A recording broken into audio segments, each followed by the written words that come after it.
오늘 제목을 한번 같이 읽겠습니다. 시작. 종려주일과 세례요한 그리고 나. 제가 우리 성도님들께 믿음이 무엇인지를 좀 더 원색적으로 설명드리기 위해서 이전에 자주 정의해드린 믿음의 정의가 기억나십니까? 첫 번째는 제가 영어를 썼죠. God is good all the time. 하나님은 항상 선하시다. 제가 God is good 하면 all the time 하고, 제가 all the time 하면 God is good 이렇게 대답하시는 거죠. 한번 해볼까요? God is good all the time. 그렇습니다. 믿음은 하나님은 항상 선하시다는 겁니다. 왜 이것이 믿음입니까? 두 번째로 내 눈에 하나님이 틀려 보일 때가 있는 거예요. 그때에도 하나님 편을 드는 것이 믿음입니다. 왜냐하면 우리가 믿는 그 하나님은, 우리가 믿는 내 아버지 하나님은 나보다 더 나를 사랑하시기 때문입니다. 종려주일입니다. 이 종려주일은 죽을 줄 알면서도 예루살렘으로 그들이 기대하는 정치적 메시아로서 말 타고 들어가시는 것이 아니라 겸손히 낙이 타고, 그래서 자신이 죽어짐으로 온 인류를 살리는 영혼의 메시아로서 예루살렘에 입성하시는 그 예수님을 기억하는 주일입니다. 그 종려주일의 예수님의 모습이 오늘 본문의 세례 요한의 모습과 참 많이 닮은 듯 합니다. 저와 여러분은 어떠합니까? 세례 요한은 본문 가운데 웬만한 사람은 다 아는 이 위대한 고백을 합니다. 요한복음 3장 30절 말씀 함께 읽습니다. 시작. 그는 흥하여야 하겠고 나는 죄하여야 하리라 하니라. 경쟁자를 영어로 라이벌이라고 하죠. 이 라이벌이라는 말은 리버, 강이라는 단어에서 파생된 단어라고 합니다. 무슨 말입니까? 경쟁자는, 라이벌은 내가 모르는 딴 동네 사람이 아니라 나랑 같은 강물을 마시는 사이라는 것이죠. 오늘 본문 가운데 세례 요한의 라이벌이 등장합니다. 그는 다름 아닌 예수님입니다. 세례의 원조는 세례 요한이었습니다. 그래서 그는 이름조차도 세례 요한인 것입니다. 그러기에 그는 같은 강물을 먹는 라이벌인 예수를 그는 흥해야겠고 나는 쇠해야 하리라는 이 고백을 하기에 가장 어려운 사람입니다. 첫 번째로 그가 출신 배경적으로도 그를 높이기가 어렵습니다. 그는 그 시대의 제사장 집안이었습니다. 그런데 예수님은 그 시대의 가장 낮은 목수 집안이었습니다. 이재철 목사님이 이것을 네 가지로 정리를 잘 해주셨기에 제가 인용을 합니다. 두 번째로 장유유서를 통해서도 그를 높이기가 어렵습니다. 그는 6개월 예수님보다 먼저 태어났습니다. 사촌형입니다. 제 주변에 72년생과 71년생들을 만나면 제가 굳이 안 해도 되는 말을 합니다. 뭐라고요? 저는 빠른 7입니다 라고 말을 합니다. 왜요? 대한민국은 장유유서가 중요하잖아요. 그런데 우리보다 더 철저했던 것이 유대인들이었기에 세례 요한이 예수를 높이기는 쉬운 일이 아니었습니다. 거기다가 세례 요한은 어릴 때부터 광야로 나가서 철저하게 신앙의 훈련을, 경건의 훈련을 했습니다. 그래서 그는 낙타 털옷을 입고 평생을 살았고 메뚜기와 석청을 평생 먹으면서 그곳에서 오직 기도와 말씀을 통해서 준비된 사람이었습니다. 그런데 예수님은 고작 공생의 40일 전에 금식한 것이 그의 경건의 훈련의 다였습니다. 비교해봐도 세례 요한이 훨씬 잘 준비된 사람이었습니다. 마지막으로 세례요한이 먼저 사역했고 세례요한이 사람들에게 먼저 인기를 얻었기 때문에 그는 흥해야겠고 예수님은 흥해야겠고 나는 쇠하여야 하리라는 이 고백을 하기에 힘든 사람이었습니다. 거기다가 말씀드린 대로 세례의 원조는 세례요한이었습니다. 부산을 다니다 보니까 돼지국밥 원조집이 왜 그렇게 많은지, 왜 돼지국밥 원조라고 자랑합니까? 그래야 장사가 잘 되잖아요. 그런데 논란의 여지 없이 세례의 원조는 세례요한이거든요. 그런데 이 세례의 원조를 예수님의 무리가 빼앗습니다. 22절 말씀입니다. 그 후에 예수께서 제자들과 유대 땅으로 가서 거기 함께 유하시며 세례를 베푸시더라. 요한복음 4장에 보면 이건 예수님이 베푼 게 아니라 예수의 제자들이 베풀었다라고 설명을 해 줍니다만은 어쨌든 예수님이 시켜서 한 일일 거 아니에요. 이 원조를 방해하는 거죠. 그 같은 강물에서 지금 세례요한도 뭐하고 있습니까? 세례를 주고 있어요. 23절 말씀입니다. 요한도 살렘 가까운 에논에서 세례를 베푸니 거기 물이 많음이라. 그러므로 사람들이 와서 세례를 받더라. 예수님과 세례요한이 원치 않는 라이벌이 되었습니다. 같은 강물에서 같은 세례를 주고 있습니다. 이에 제자들이 사단에게 시험받아서 예수님과 세례요한을 이간질하기 시작합니다. 25절, 26절 말씀입니다. 이에 요한의 제자 중에서 한 유대인과 더불어 정결 예식에 대하여 변론이 되었더니 그들이 요한에게 가서 이르되 랍비여, 선생님과 함께 요단강 저편에 있던 이 곧 선생님이 증언하시던 이가 세례를 베풀매 사람이 다 그에게로 가더이다. 예수님과 세례요한을 이간질시키고 있습니다. 여러분, 혹 여러분 주변에 이런 분 있으십니까? 그런 분 있다면 그것은 사단의 시험을 받아 우리를 이간질시키고 있는 겁니다. 혹 여러분이 그런 도구가 되어지실 때도 있을 것입니다. 그건 사단의 시험입니다. 성령의 능력으로 그 시험을 이겨내시는 저와 우리 모든 성도님들 되시기를 주님의 이름으로 축원합니다. 오늘 본문의 이 정결 예식이라고 하는 것은 이스라엘 백성들이 죄를 범하고 자기 죄를 용서받은 이후에 새로 이스라엘 백성으로 출발할 때 몸에 물을 뿌리거나 씻는 것을 말합니다. 이것은 제사장만이 할 수 있는 일이었습니다.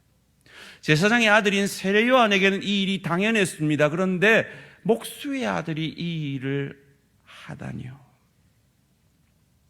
사람들이 묻습니다. 세례 받으려면 어디로 가야 됩니까? 당신이 가야 됩니까? 저 예수에게로 가야 됩니까? 라고 묻습니다. 현상에만 집중하고 눈에 보이는 그 경쟁 관계, 라이벌 관계에만 집중해서 예수님과 세례요한을 이간하던 이 세례요한의 제자들과 달리 예수님은 그 현상을 보는 것이 아니라 하늘을 바라봄으로 그 시험을 이기십니다. 27절, 28절 말씀입니다. 요한이 대답하여 이르되 만일 하늘에서 주신 바 아니면 사람이 아무것도 받을 수 없느니라. 내가 말한 바 나는 그리스도가 아니요 그의 앞에 보내심을 받은 자라고 한 것을 증언할 자는 너희니라. 여러분, 우리가 어떻게 그 시험을, 그 이간하는 시험을 이길 수 있습니까? 현상을 바라보지 마시고 하늘을 바라보시고 그 시험을 이기시기를 바랍니다. 하늘을 바라봄으로 그 시험을 이긴 세례요한이 이어지는 본문 가운데 그가 신랑의 친구됨을 이렇게 고백합니다. 신부를 취하는 자는 신랑이나 서서 신랑의 음성을 듣는 친구가 크게 기뻐하나니 나는 이러한 기쁨으로 충만하였노라.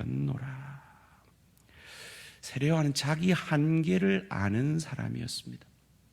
그가 마지막 구약의 선지자로서 그의 마지막 역할은 오신 메시아 그리스도 예수를 소개하고 그것을 함께 기뻐하는 친구의 역할이지 신랑의 역할이 아님을 그는 알고 있었던 것입니다. 사랑하는 성도님들, 예수를 우리가 믿는다 그럴 때 예수를 구원자로서 믿는 것입니다.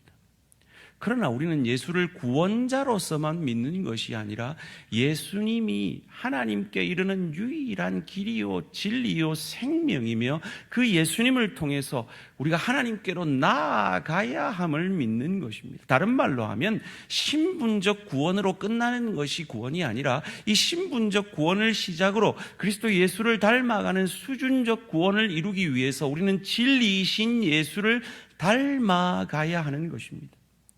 그런데 오늘 이 땅에 많은 믿는다라고 착각하는 종교인들이 이 믿음을 예수를 믿어서 나는 구원받는다, 예수를 구원자로만 인식을 합니다. 그런 사람들은 예수를 이용하는 것이죠. 예수의 능력만 필요한 것입니다. 우리는 그렇게 믿지 않습니다. 예수를 구원자로서 믿지만 또한 예수를 진리로서 믿습니다. 그래서 진리이신 예수를 우리가 신분적 구원을 통해 수준적 구원으로까지 그 예수의 형상으로까지 자라가기 위해 세례요한처럼 내가 죽어지기를 원하는 그가 참 구원 얻은 하나님의 사람인 것입니다. 이 세례요한은 그 진리를 추구했기 때문에 그 진리를 위해 쇠하여져 갔기 때문에 그 진리와 함께 2000년이 지난 지금도 그가 남긴 이 위대한 고백이 여전히 살아서 우리 마음에 울림이 되고 있는 것입니다. 다시 한번 30절 말씀 함께 읽겠습니다. 시작. 그는 흥하여야 하겠고 나는 쇠하여야 하리라 하니라. 아멘.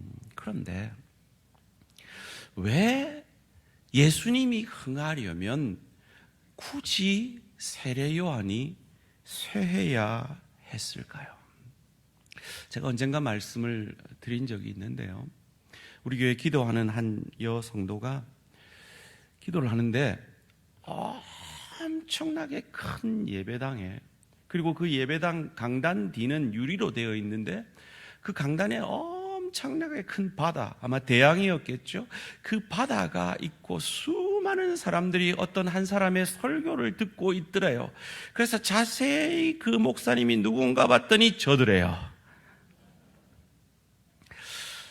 그럼 제가 그 꿈 얘기를 들었을 때 마음이 어떠했을까요? 최근에 제게 영향을 많이 끼친 목사님이 노진준 목사님이라는 분이 계십니다. 그분이 그의 요한복음 강해 책에서 제가 웨스트민스터에서 상담 공부를 할 때 수업을 들었던 폴 트립이라는 교수님의 책을 인용을 하시더라고요. 그 책 제목이 위험한 소명이라는 책입니다. 그 책에서 이렇게 말합니다. 목사와 연예인은 똑같다. 연예인들이 인기를 먹고 사는 것처럼 목사도 설교를 통해 인정받으려 하고 칭찬을 은근히라도 원하기에 위험한 소명이다. 제가 왜 이것을 인용할까요? 제가 참 공감이 되었기 때문입니다.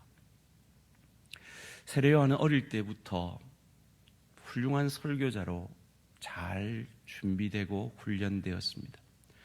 그러나 그는 지금 그가 경험하고 있는 이런 놀라운 인기와 이 놀라운 사람들의 반응을 기대하고 준비한 것은 아닐 것입니다. 그는 극빈의 청빈의 삶을 통해서 그의 메시지는 세상을 추구하며 사는 사람들에게 엄청난 울림이 되었겠죠. 그가 기대치 않았지만 그의 설교를 들으려고 온 유대 땅에서 사람들이 몰려듭니다.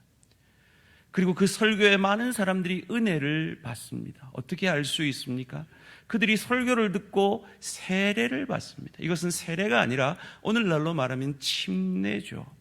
요단 강가에 온몸이 빠뜨려지는 겁니다. 옷이 다 젖습니다. 아주 귀찮은 일입니다. 그냥 은혜 받았다라고 고백하는 것과 다른 것입니다. 그런데 그의 설교를 듣고 마음에 찔림을 받아 수많은 사람들이 그의 그 요단강 물에 온전히 빠졌다가 나옵니다. 그 중에는 군인도, 사람들을 착취하던 군인도 있었습니다. 세리도 있었습니다. 창기도 있었습니다. 그 인기를, 그 부흥을 세례 요한은 기대치 않았습니다. 그런데 그에게 인기가 생겼습니다. 부흥을 경험하게 되었습니다. 그가 이렇게 인기가 있는 건 그가 소개해야 될 예수님, 복음에 대해서 엄청난 호재라고 여겨집니다. 이때 요한의 심정은 어땠을까요?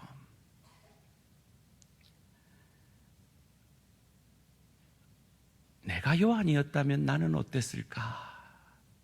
한번 상상해 봅니다. 아주 행복한 상상을 같이 한번 해볼까요? 이웃의 큰 교회 성도들이 갑자기 대형교회로 몰려들기 시작합니다. 그래서 이 교회가 그분의 꿈처럼 가득 찹니다. 그때 나는 세례 요한처럼 고백할 수 있을까요? 사랑하는 성도님들, 저는 여러분 아시다시피 휴스톤에서 개척교회를 했었습니다. 그 개척교회를 할 때 저는 여성도 한 명을 앉혀놓고 1000명이 앉아있는 것처럼 설교해 본 적이 있습니다. 저는 뉴욕에서 성탄절 설교를 할 때 우리 장로님 부부만 앉혀놓고 설교를 한 적도 있습니다. 그런 제가 지금 매주 수백 명 앞에서 설교를 하고 있습니다. 얼마나 감격이고 이 못난 자를 하나님이 이렇게 써주시다니 하니 감사한 고백을 했었었는데 지금은 이것이 제게 그저 일상이 되어 있습니다. 세례 요한에게 그 인기는, 그 부흥은 일상이 되어 있는 어느 날 그가 전하려는 예수가 나타납니다. 그리고 그가 아는 대로, 그가 하나님께 받은 대로 저는 세상 죄를 지고 가는 하나님의 어린 양이다. 세상 사람들에게, 그를 따르던 무리들에게 말합니다. 나는 저의 신들매도 신발끈을 풀기에도 모자란 사람이라고 고백합니다. 그리고 나는 당신들에게 물로 세례를 주지만 저는 물과 성령으로, 불과 성령으로 세례를 주어 당신들을 구원할 것입니다. 그 자신을, 세례 요한을 메시아라고 믿고 유대 온 곳에, 온 만방곡곡에서 그를 찾아왔던 무리들에게 나는 메시아가 아닙니다, 저가 메시아입니다 라고 말하기 시작합니다. 그의 메시지에 무리들이 반응하기 시작합니다. 그 가득 찼던 그 세례 요한의 설교를 듣던 무리들이 점점 줄어들기 시작합니다. 심지어 그의 제자들조차도 예수님의 제자가 되어 버립니다. 오늘 왜 이렇게 세례받는 사람이 적어? 묻기까지 합니다. 왜요? 옆에 라이벌이 생겼잖아요. 예수님께 가서 예수님의 제자들에게 세례를 받기 시작합니다. 제자들이 그 현상을 보고 알아봤더니 옆에서 세례를 주고 있는 것이 그 원인이라는 것을 알고 분노하며 예수님과 세례 요한을 이간질하는 말을 합니다. 그때 예수님은 하늘을 바라보며 그는 흥해야겠고 나는 쇠해야 하리라 세례 요한은 고백합니다. 사랑하는 성도님들, 그는 이미 대형교회 목회자였습니다.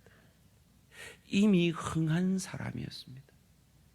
여러분, 흥한 사람이 쇠한기는 참으로 어렵습니다. 제가 이 설교를 준비하면서 문득 제가 참 좋아하고 존경하는 이민교회 목사님 한 분이 생각이 났어요. 캔사스에서 올해 이제 은퇴하시는 저희 선배 목사님인데요. 그분이 노예에서 이런 말을 하는데 지금도 아주 수십 년 전에 저거 들었는데 제가 기억이 나요. 이런 말을 하시더라고요.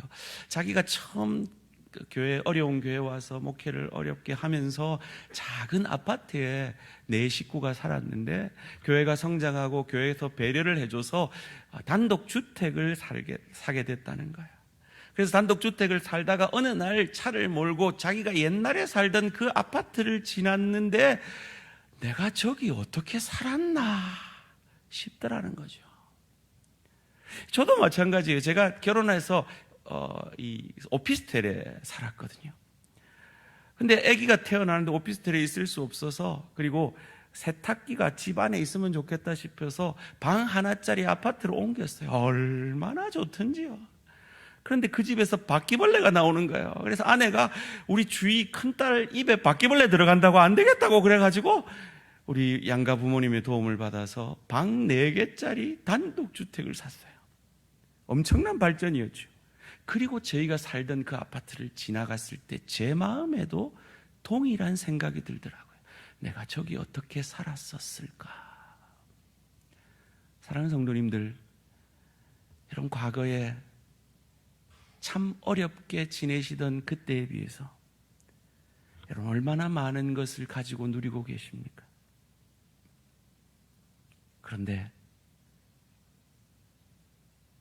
많은 것을 가지고 누리고 있기 때문에 우리가 초심을 잃어버리고 있지는 않은지 돌아보기를 원합니다.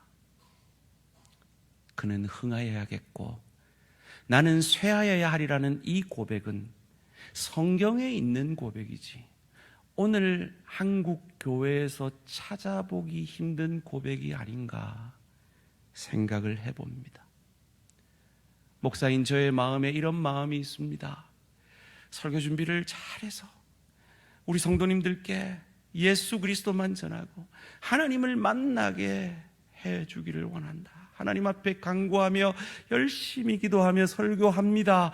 그가 흥하기를 원합니다. 그가 흥하면 나도 흥하기를 원합니다. 나도 좀 인정받았으면 좋겠고 나도 좀 유명해졌으면 좋겠고 그 흥함을 통해 우리 교회가 부흥함으로 좀 인정도 받았으면 좋겠고 제가 깨끗하게 청빈하게 세례요한처럼 목회하면 예수님이 흥하기를 원합니다. 그러나 그런 나를 또한 누군가 알아주기를 원합니다. 이것이 인간의 본성입니다. 오늘날 한국교회의 진리처럼 들려지는 말이 무엇입니까? 예수 잘 믿으면 복 받는다는 거죠. 맞는 말입니다. 그런데 그 복이 그가 흥하면 나도 흥할 것이라고 우리는 믿고 있다는 겁니다. 저는 새벽마다 기도합니다.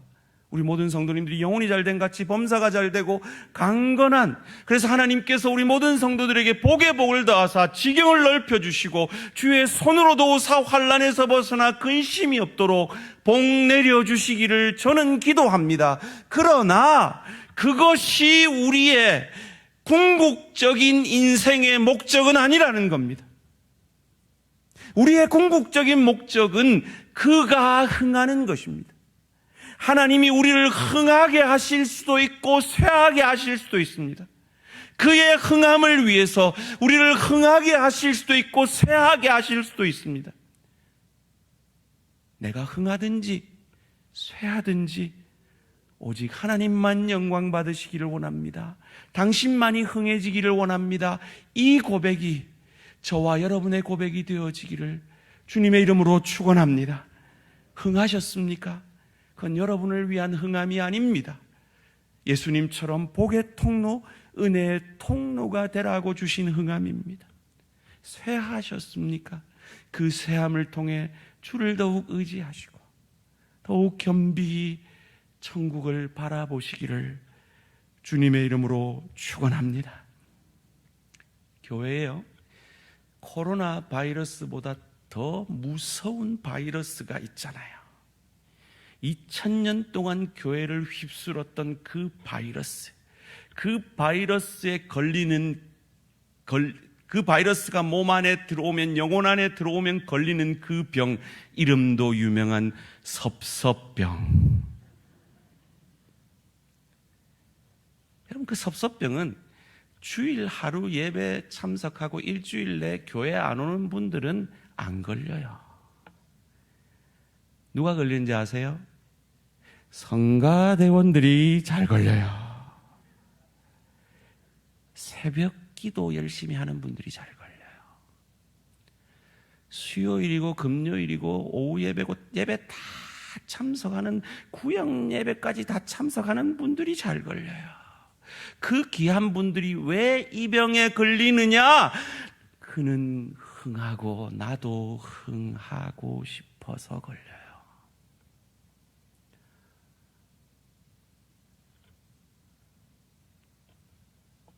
만약에 세례 요한도 그 병에 걸렸다면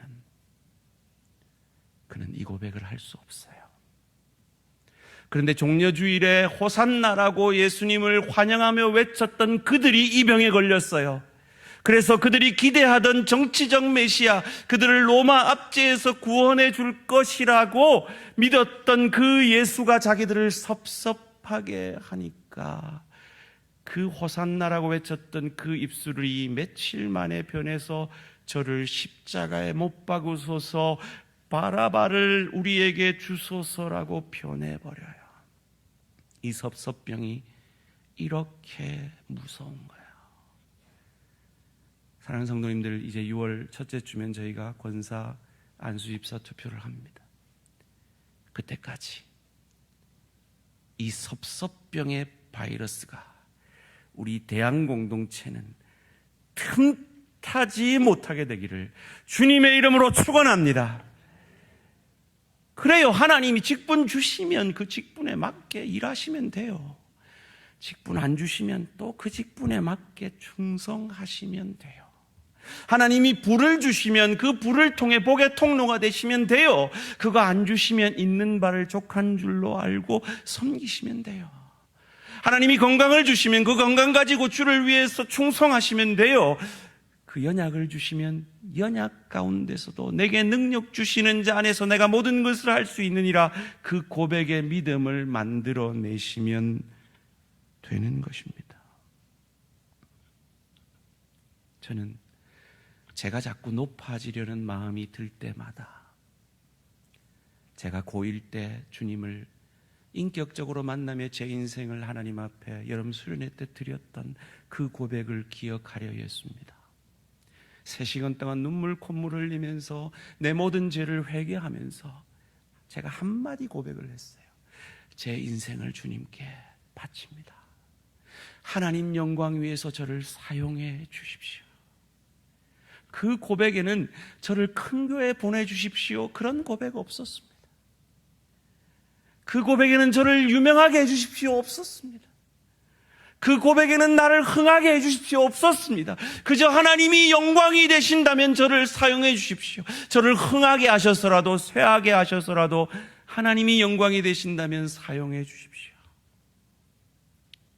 그 고백이 저와 우리 모든 성도님들의 고백이 되어지기를 주님의 이름으로 축원합니다. 그런데 왜 세례 요한은, 우리는 그도 흥하고 우리도 흥한 그런 축복을 받는 부분도 있는데, 왜 세례 요한은 그가 흥하기 위해서 꼭 세례 요한이 쇠하여져야 했을까요?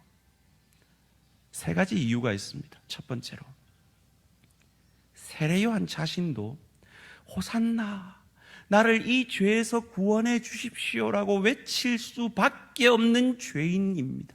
그래서 예수님이 흥해서 그가 그리스도로 말미암아 높여지셔야 자신도 구원받을 수 있기 때문이었습니다. 두 번째로, 세례 요한은 주의 길을 예비하는 자였습니다.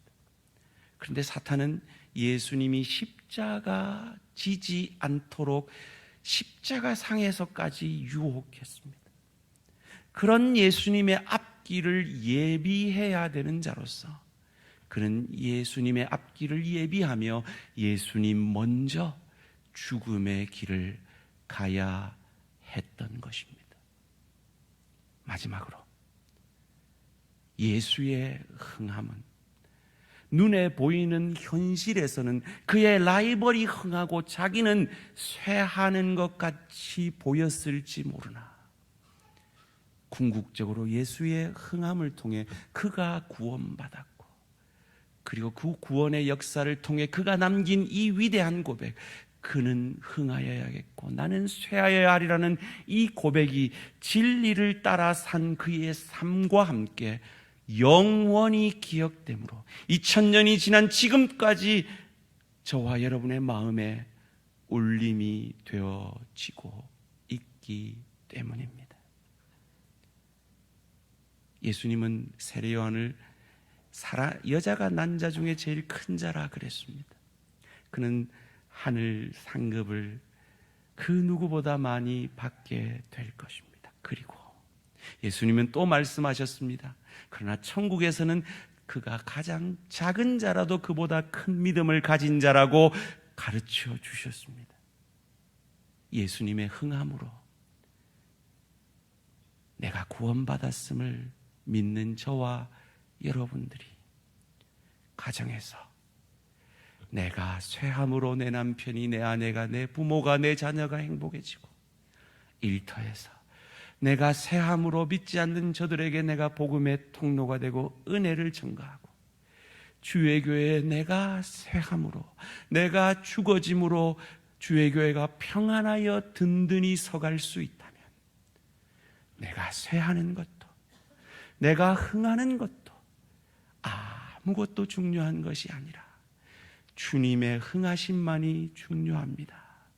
그 믿음의 고백을 만들어내는 저와 여러분을 통해 하나님이 영광 받으실 것이고, 그 믿음의 길을 통해 금생뿐만 아니라 내 생의 약속, 저 좋은 천국을 누리고 즐길 수 있는 실력과 인격의 하늘 상급을 우리에게 주실 줄 믿고, 내가 흥하는 것이나 쇠하는 것이나 나보다 더 나를 사랑하시는 그분께 맡겨드리고, 나는 나의 중심으로 당신만이 흥해지기를 원합니다.